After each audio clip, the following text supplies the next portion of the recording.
Hi teachers, welcome to day 5 of the Piano Pivot. It's wonderful to be chatting with you again. Today is all about business and Tim is going to be taking us through all that serious stuff and making it fun, I swear.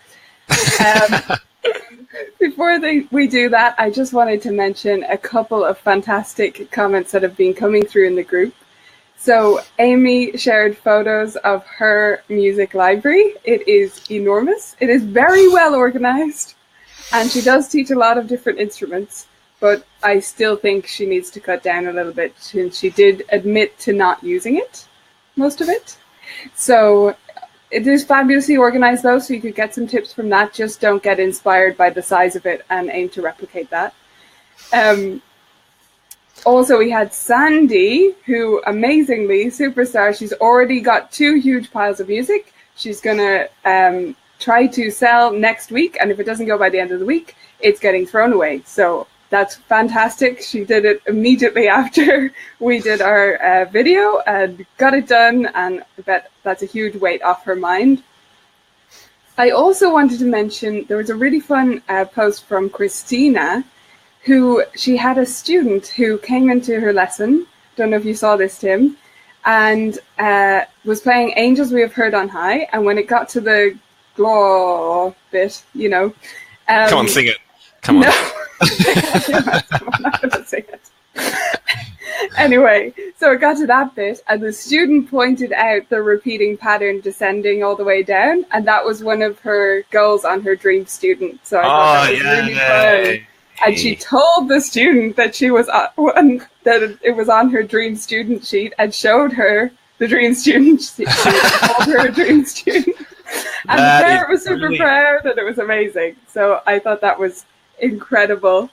There was another amazing post in the community, which, Tim, did you see this video by Ruth? Look, it was the only one that I really had to bring up. And Ruthie, if you haven't seen this, you've got to watch it. So not only did she didn't just take a photo of her music library and share some ideas or questions, she actually created a video with text overlays and soundtrack, full soundtrack. It's about a 2-minute video. You've got to watch it, Ruthie. I don't know. I just all I really hope is that you didn't spend half a day doing that when you should have been clearing out your music library instead. But we really did enjoy watching it. Yeah, it was fun. No one has ever done that kind of thing before that I've seen in any of my webinars or anything. So congratulations. That was an absolute first. I did want to mention too, one other way, because a few people are saying that they're having a few issues with accessing the videos. So, of course, you should be able to access them here in the group, and that will allow you to see the full run of all the comments. But I did want to let you in on a little secret, and that is this week I actually released my own iPad, iPhone, and Android app, which looks like this. This is the front page. So this is a listing of all my recent posts. But down along the bottom here, one of these ones, I can't do it backwards, is videos. And voila, if you want a quick reference to our videos, particularly this one where Nicola's looking fantastic here, you can actually access them really, really quickly here. Now, these are going through to YouTube, so you won't be able to see the comments, but you'll be able to just have a quick reference. So if you want to just quickly check back on your business things when you're, in the hammock by the beach over summer or something like that, you can go bang into my app. So to find the app, just search for Tim Topham on the App Store, Google Play, the Android store or the iOS store. So grab it if that's of interest to you. And of course, you can also listen to my podcasts directly through that app, which I'm pretty excited about. Okay, it's business day, and I'm hoping that you guys have done your homework. Have you done your practice today? The thing that we should never ask at the start of a music lesson, of course. But I do hope you've had a bit of a think about some of your business expenses in particular, because they're going to be really valuable to you today. If you haven't, or if this is your very first day, in fact, you've just finally got on live. I saw that Eric's managed to make it live today, although I do know, Eric, you've seen some of the earlier videos. If perhaps this is your first one and you're not prepared, that is totally cool. What I want you to do for any of the business expenses that we're talking about, I want you to grab a pencil and I want you to estimate what you think these figures are. Because then when you go back and actually find the real figures, I think it'll be a really interesting comparison to see how close you were or how far off you were in regard to some of these figures. So this is the page that we're working on today. It says 3 areas of your business. And you can see I've already filled mine out in preparation for helping you through it. So I want you to grab that out now. We're going to start working on it right away. We've only got 25 minutes, and I want to try and get through 4 pages of our workbook today. Nicola doesn't think I can do it, but I'm committed, okay? So Nicola's going to keep an eye on the comments. So if you've got any questions as we go, shoot a comment through, and Nicola can interrupt me. I think this is literally one of the most important days of the Piano Pivot, and I really hope that if there's one area in which you can pivot your studio, let's say your goals, you're happy with your goals, you're ticking along well, you've got good student numbers and things, maybe one area that you can pivot on is to know your numbers really well and look to tighten some of those things up or reduce some expenses, just grab a little bit more income, or later on, we're going to talk about ways to get more productive. So that's ways to find more time for yourself, and how good would that be? Okay, so here we go. Business snapshot. Number 1, choose a typical 30 days in your business to take as a snapshot. So hopefully some of you have already got these figures for you. So I want you to write down the dates. So if you chose October as a snapshot, or whatever, maybe it was November, just last month, then just write from date 1 November to 30 November, or whatever the dates are. You should be able to grab that from your accounting software or your music studio software if you are using something like that. Maybe you've got it on an Excel spreadsheet, some of these figures, then grab that as well. If you've got it on something that looks like this and lying around your house, then this is the time that you can perhaps improve some of your filing systems. Okay, now it says here, total income this month is the next one here. So I've just written 4,000. I mean, I've just plucked the figure out of the air. It doesn't really matter what number we choose, but what was your total income this month? So that is the total amount of money that you've received from students, not taking any expenses or tax or anything from it, just the total amount that you've grabbed from students in 1 month. Write it down there. And then we're going to have a look at those fixed expenses first. So expenses we generally should divide into 2 areas, fixed expenses and variable. I mean, it's not 100% essential to do this at the moment, but it's a good idea because it will allow you to see what is easily adjustable for you or what expenses you could change versus the ones that are a little bit more fixed, like leases and things like that. So we've got some little icons we can see here. So I'm going to suggest the first one is rent. Now that's a studio space rent, or it could be a mortgage payment that you have on your house if you teach at home. So when it comes to working that out, a general kind of ballpark figure would be to say, look, if you live in a 3-bedroom house and 1 bedroom of the house is your office, then you could... And again, this is very rough, and I'm not an accountant or a tax lawyer, but just as a really rough guide, you could say that 1/3 of the expenses for power and your mortgage payments, if you have a mortgage on the house, 1/3 of them, 1 of your 3 bedrooms, is related to your business, and therefore you could use those figures.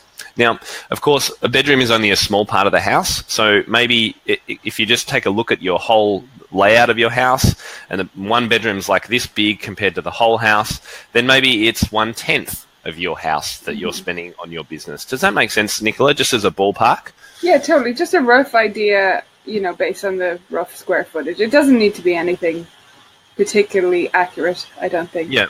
No, that's right. But it does mean that you're considering how a cost of your house mortgage or the house insurance can be apportioned into your business. Okay, so the first one's rent or lease. If you're leasing a property, then it's much easier because you've got a lease figure already.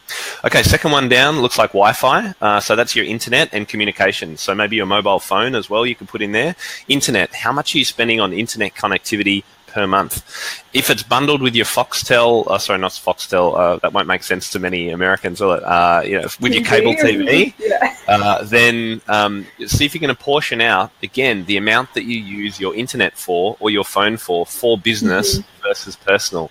I use my mobile phone almost 90% for business, it seems, pretty much. So, but you might be using it more 50-50. Okay, so that second one is internet. The next one down looks like a thermometer. That's your power bills. Think about it for heating and cooling, lights, gas if you need it for heating, whatever all of those bills are. So we have power bills over here that are quarterly generally.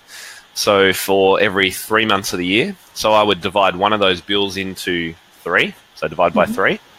So let's say it's a $300 bill.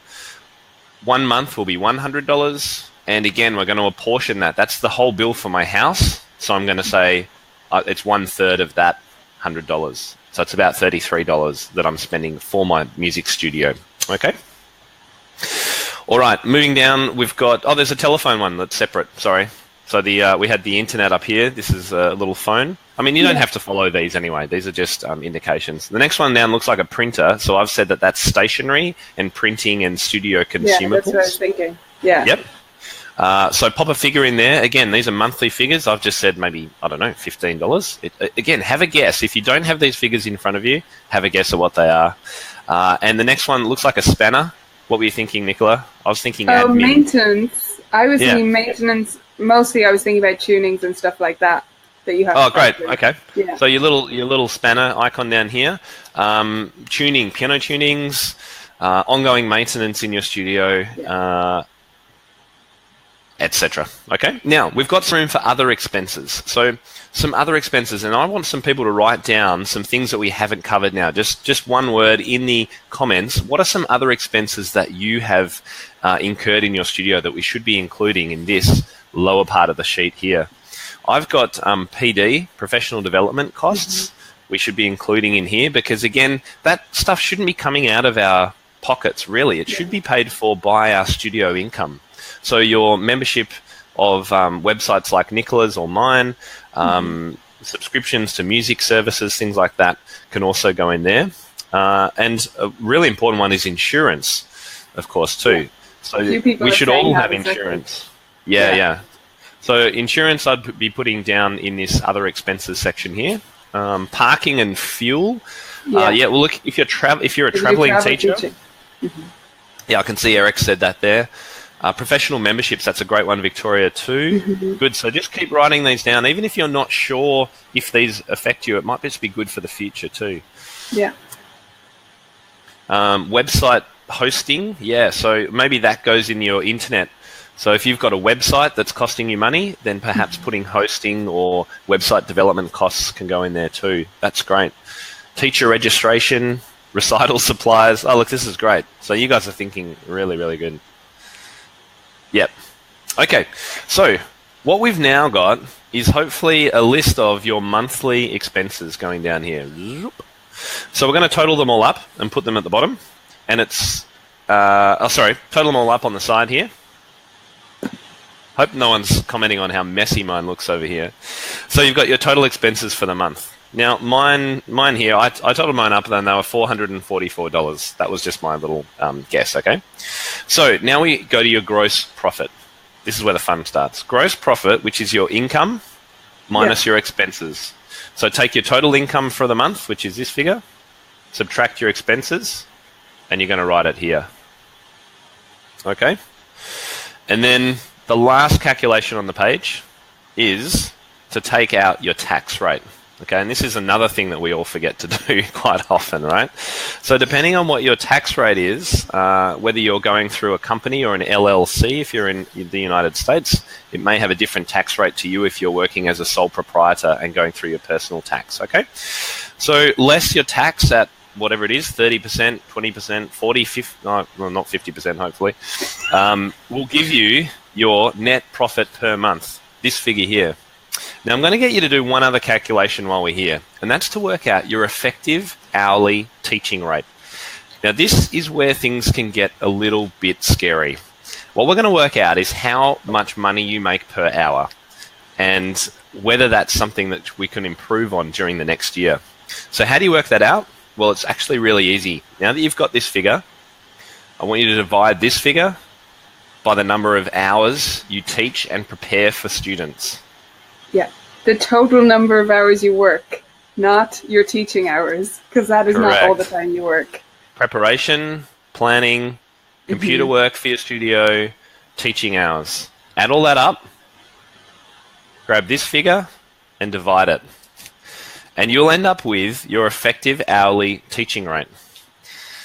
And you don't have to write it down in the comments, but it will be a really, really interesting thing to work out for you. And I have a feeling that when people do this and use all their figures, some people can get a shock. And I do it in my business every month. I was talking to Nicola before we started. I calculate my effective hourly rate, my work rate, every month, and I try and build on it as much as I can. Because it's really easy to end up paying yourself, $5 an hour if you don't do this calculation, and you don't want to be doing that. Okay. Yeah. What do you think, Nicola? Does that all make sense? That first page?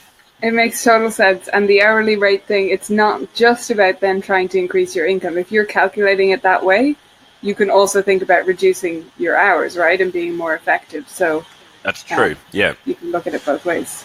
Yep. And we're going to talk about productivity next. What a great segue, Nicola. Couldn't have planned that better. Catherine's actually put in a really scary figure there. So, Catherine, if that's your effective hourly teaching rate, that's great. You've got lots of good work to do ahead of you, and we can only improve from there. So, well done for putting that in front of you. That's sharing that with us. If anyone else wants to do the same, then you're more than welcome to. And it'll be a really interesting comparison, I think, for everyone. Because there's lots of comments in Facebook groups, I find, Nicola, about what's everyone get paid.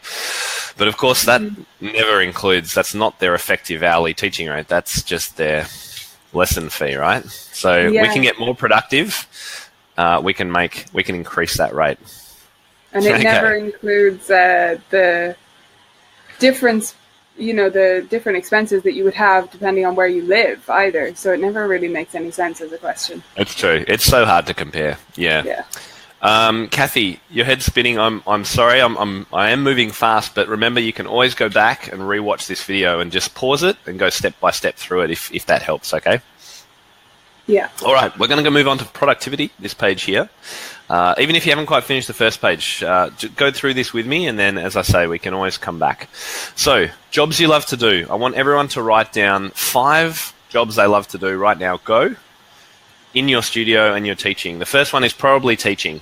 If it's not teaching, then maybe we're not in the right job, everyone. You might write down accompanying. You might write down, actually, you quite enjoy doing your recitals. What else, Nicola? Maybe they love doing their figures. Maybe they. No one's writing that. No one's writing that. So jobs you love to do. Let's have a list of 3 to 5 of them if you possibly can right now. And then when you've done that, guess what's next? Jobs you hate to do. Right? And that might be what we all forced you to do yesterday, which was go through your music filing, right? So maybe filing. That's my first one. I've written down jobs I hate: billing, scheduling, calling back families, and that interested in lessons and following up with new lesson leads. What else, Nicola? What else do you really not like doing in your studio business? Well, entering expenses, because it's super awkward the way I have it set up. So I'm going to fix that. Good. That's a bit of a nightmare. Yeah, fielding new inquiries is not fun, actually, because mostly I'm just answering and saying, asking them details so that they can go on a wait list, and it's pretty boring. It's pretty much the same conversation over and over and over again. Right. Okay. Dana says, don't like talking on the phone. Brilliant. Write that one down because there's a solution for that. Hiring, bookkeeping. No one likes bookkeeping. Don't do your own books. You're not an accountant. Well, you might be an accountant, but that's probably unlikely. And do you want to spend your time doing accounting if you're a piano teacher? So write it down. What other things have we got? I hate asking for money. Good. Write that one down. That's an easy win there. All right. So they're the jobs you hate. We're going to keep moving. Now, what we've got down the bottom is one of the most exciting sections of this whole pivot, because there are some alternatives for some of these jobs you don't like doing. So I want you to write down some of those jobs that you don't like doing. Just pick a couple of them now and pop them down here.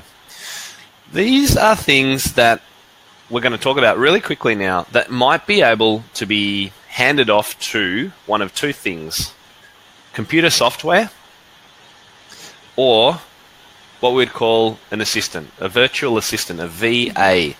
You might have heard that word around online. A virtual assistant is just an assistant who works for you in another country, pretty much. So they're not there sitting next to you at your office desk. They're somewhere else. I could not run my company and all the business stuff that I do, the podcasts, the blogs, and all of that, without a team of people helping me. And I'll actually be talking about that a little bit next week on the podcast. But I have two what I call virtual assistants helping me do some of these jobs that I don't like doing. Okay, so if you are still asking people for money, there is an alternative, and the easy alternative to that is to hire some software to automatically bill parents for you on a recurring basis. Okay, so if that's one of the ones on the side here, an alternative, grab some software. You'll be paying a small monthly fee, but I tell you what, the hassle of not having to worry about billing goes away and you never have to think about it again. The solution I use for that is my music staff, and that includes all the scheduling and invoicing and all that kind of stuff, so it's great. But if you just want the payments, then there are other payment processors. One I can think of is called Square. There's other ones too, Nicola, you might know of them, that just do recurring billing online. Mm-hmm. If you don't like bookkeeping, then grab a bookkeeper. Again, you don't have to find a local bookkeeper down the street from you in your country. You can find these people online. And in actual fact, if that is of interest and you would love to get rid of your books, then I have a great team of bookkeepers in India who do my books, and they are amazing. And I'd be happy to share their details. I'm sure they would be only too happy to get some more business. So bookkeeping, if that's something, then see if you can hire a bookkeeper to get rid of that. And what about filing or admin tasks, things that you're doing on your screen every day, just moving things from one column to another or from one spreadsheet to another or something like that? If you're doing that, then again, you can hire people in other countries at a much lower rate of pay, but good pay for them, who can help you out. All right. And the place I find people to do that, to find these assistants, is Upwork. And there's actually a video on my site which will talk you through how to find people on Upwork. And I'm sure we can pop a link in our comments after this about that. And one others that people said was speaking on the phone, right? The solution to talking on the phone and following up new leads and things like that is to do it by email. And you can actually automate email responses to forms filled out on your website. And it's actually, I think, Nicola, it's not that difficult, I don't think, is it? No. Even for people who aren't techie. No, especially if you just have one answer, you could literally just do it with MailChimp. It's actually really simple then. But even through the website, yeah. Whatever way you have it set up, there's always a solution.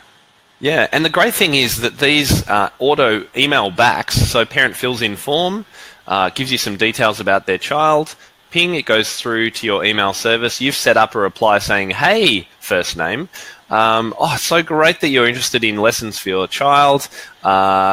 Here's a little bit more information about my studio. Could you reply back with a couple more bits of information? And that you haven't done that. That's been set up, and it's just automatically gone back to the parent, and then they can reply back and even book time on your calendar for that trial lesson. And you haven't done a thing once it's set up.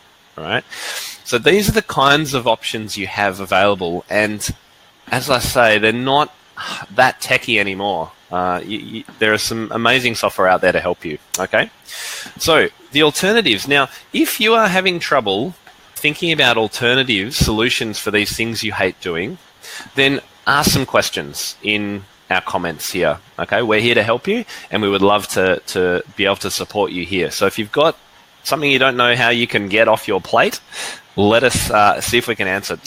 There are some things you're going to have to do, but a lot of it, I swear, you'll be able to hand off. Okay. Sarah Hughes says, I hate receiving automated email replies. Well, Sarah, I know what you mean, but you can actually personalize them a lot these days and make them look like any other email conversation. And I think people are pretty used to how that works now. So I don't think you're going to get people upset by that. Yeah. I hate receiving bad ones as well, Sarah. I think there's a better way to do it, and if you're careful about it and the way you write it, I think it can be, can come across quite well. Yeah. And Kate says she uses Wave, W-A-V-E, for auto invoicing. So there's many other options. Xero, X-E-R-O. Yeah. I use that for my my main business accounting, but I still use my music staff for recurring billing for my students. And if that's of interest too, I've got a video and a whole blog post about how I converted to monthly billing. Just go to my website and search for monthly billing. You'll be able to find it. In fact, you can go to timtopham.com/monthly and it will take you there now that I remember it. Okay, we're going over the page. Now, this income mix brainstorm with the piggy bank. Do you call them piggy banks over there, Nicola? Yeah. Yeah. Piggy bank in the middle is one of the most exciting things that you're going to be doing this holidays. Now, we're not going to try and fill all this out right now because this is, again, a brainstorm. What the brainstorm is all about is other ways that you could potentially bring some income into your studio business that doesn't involve working more teaching hours directly. Now, Nicola is a case in point here. She not only teaches individual lessons, she teaches partner lessons. I think you do some small group things as well, Nicola, is that right? I do irregular groups as part of that, yeah. Irregular and then groups. I do overlapping and partner lessons, so two different, more Great. different. So that's all teaching, but it's also leveraging her teaching because she's doing more group work. But not only that, Nicola has created a blog for piano teachers, and she's now created her vibrant music studio community of games to sell other teachers, which she does through her own membership. So that's an absolute case in point of here's an extremely talented teacher who's now found another income source for bringing money into her studio that doesn't involve just working more hours. So guys, this sheet here is for you to do a little bit of a brainstorm about other things that you could potentially do to bring more income in and diversify the ways you bring income into your business. So I want to go through a couple, and then Nicola, I'll ask you if you've got some other ideas of things that you could possibly do. So events. Could you do more innovative recitals or bring guest artists in, or even take students out from your studio to events in the local town and charge a little supplementary fee? Could you run summer camps? A lot that's really popular in the United States, not so popular here, but there's no reason why it shouldn't be. Could you compose or sell music? Could you help your students compose and sell their music and take a little cut from it? It's actually really easy to sell music online these days. Could you start doing some music instrument rentals on the side for students who come to lessons but can't afford an instrument or aren't sure at the beginning whether they should have an instrument? And one more from me. I hope I haven't used up all the good ones, Nicola. Tech. Could you become a teacher that maybe if you've got a particular skill in, I don't know, electronic keyboards or organs or digital audio, could you do some music camps or group work with kids that want to produce a track and distribute it online or something? Just some ideas off my head. What about you, Nicola? Any other ideas there? So they could do workshops. You kind of mentioned this in the camps idea, but similarly, they could do one-off workshops. Those could be open to outside your studio as well. So you could do a weekend workshop on specific areas like Tim's saying. Or you could organize recitals for other teachers, let them into your recitals for a fee. That's one idea. If you have extra space in your house or in your teaching area, you could rent out part of it. That could be an interesting way to make extra income and chat to other teachers and connect more. Did you mention accompanying? No. No? So you could accompany? Something Tim's very skilled with. You could also... very happy not to be doing so much of it anymore. You had enough experience with it. Yeah, I've had enough experience with that. And you could also, I've seen teachers running trial exams, so swapping students or having other students from other studios come in and do trial exams or trial, before festivals or things that go on in the States. So you could do like a masterclass type thing for them or just one-off lessons. That's great. You could do that in a small group too, and again, increase your income. And the other kids that are there watching the other students have their mock exam get to learn from it too. Or maybe they get to mark the student as well, and you all have a chat about it. Oh, lots of great ideas there, Nicola. Maybe you could start teaching online. That's another idea. If you've created curriculum or lesson plan ideas, could you get them online and sell them? It's actually, if you've got a website, it's actually very easy to add a website, particularly on WordPress, very easy to add a little plugin to allow you to sell things on it. It's surprisingly simple, and you don't have to worry about credit cards or all that stuff. You just connect it to a company that does all that for you. Okay, so online courses, could you... I mean, I'm thinking of Tracy Selly and Sarah Campbell. Many of you will know those fantastic teachers. They just started interviewing other teachers and packaging it together and selling those for teachers. So I was thinking too, some teachers might have resources that go really closely along with a particular method. Maybe other teachers would find valuable. Perhaps you could sell those, okay? Just be careful, obviously, of copyright and those kinds of things, but if you're doing things the right way, totally fine. And even if you don't have a website or aren't comfortable with setting up the online store, like Tim said, it's actually pretty simple, but if you're not comfortable with it, go on Teachers Pay Teachers. Yes, they will take a cut, but it will give you some experience. You'll get better at creating the resources, and you will get to sell, a few copies at least. Yeah, and it's a good test to see how well that thing might sell before you invest in your own way to do it. So the homework for today, I know we've got one more page to go, which I'm about to get to, so we're going to go a little bit longer today, but I think this is really valuable. But one piece of the homework today is we would love to see your one of these, because I think we can all learn heaps from it.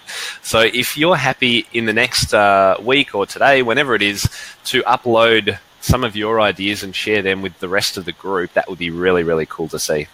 And it's really cute anyway, isn't it?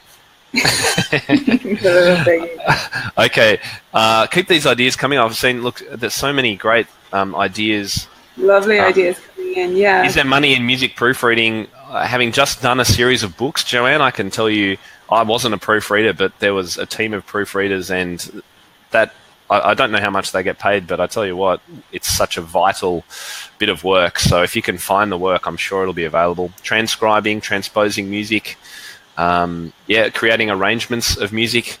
As long as, again, you've got the rights to be able to do that. Don't sell anything that you've arranged without having the publishing rights for them. Look, so many great ideas coming through. I just want to read them all, but I've got to move on. Okay, last page, everyone. This is the last page of the Piano Pivot for 2017. It's called Your Business Goals. So let's just go through it. We're not going to be able to fill everything in today, but I want to just give you an idea of how this works. So I've actually, have we included these ideas in the people's workbooks? I can't remember, or have I added them myself? You can just check that, Nicola. I think we have. We have, yeah, and we left 2 blanks at the bottom is what we did, yeah. Great. Now, these are, again, just suggestions. You can just white out these if they don't suit you. But let's just take the first one, and let's just fill in this first one, okay? Number of students. Just to give you an idea, this can be your example row. Even if you don't need more students, let's just do this as an example. So what we would like, so let's say, here we go, current number of students. Just write in the number of students you currently have here.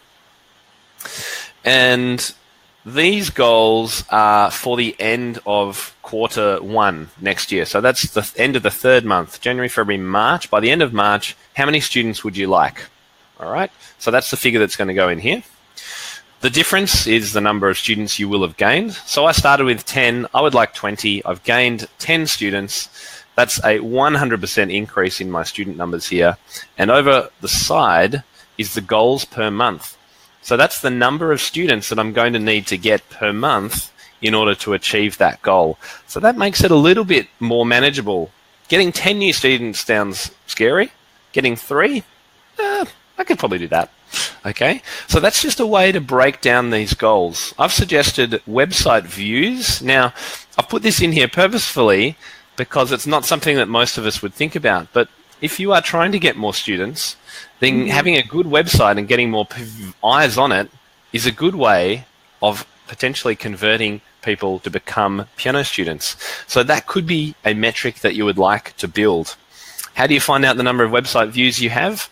If you've got a website, then there is a fantastic free tool called Google Analytics. You can search for that.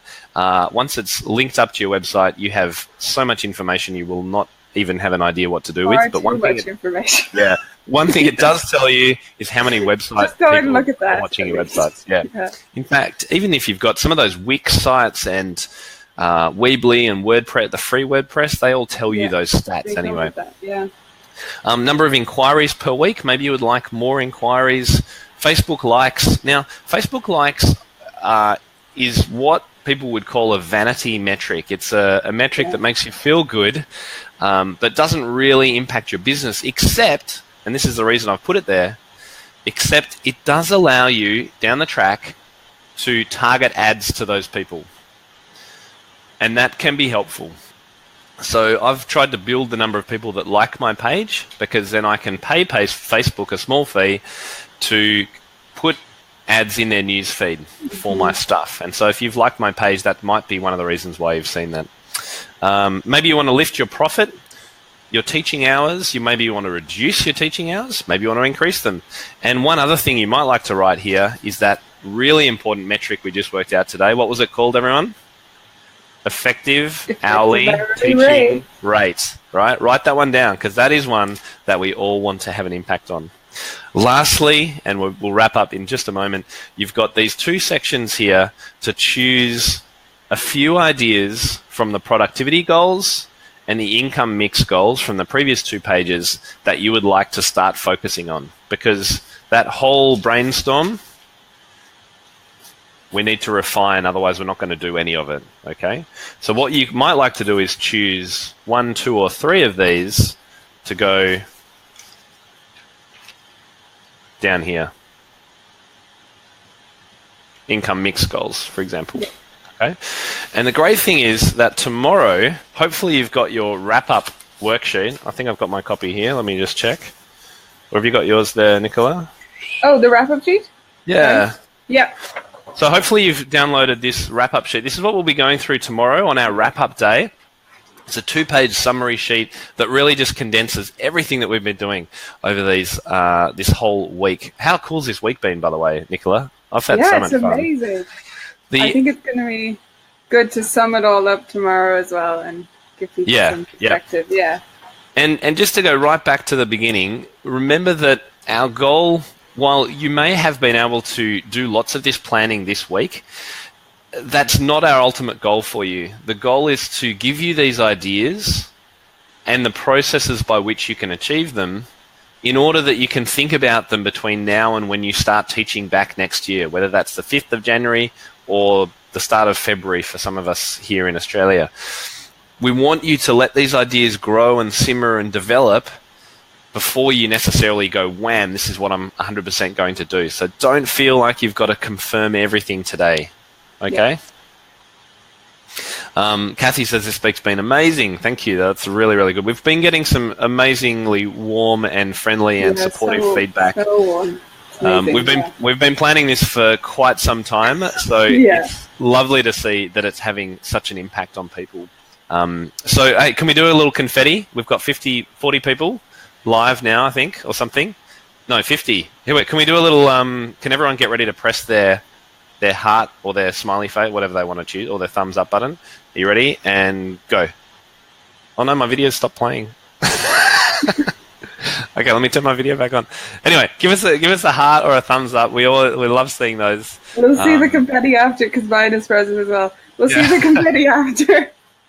It's been an absolute pleasure working with you today. Quick reminder, so we've got our wrap-up day tomorrow, same time, same place. If you haven't got that download that Nicola just held up, go to timtopham.com/wrap-up, WRAPUP, and you'll be able to download that. It's also been emailed to you, and Nicola's popped it in the group as well. Yeah, pin post up the top. Great, it's a pin post, so you should be able to see it right at the top of the screen.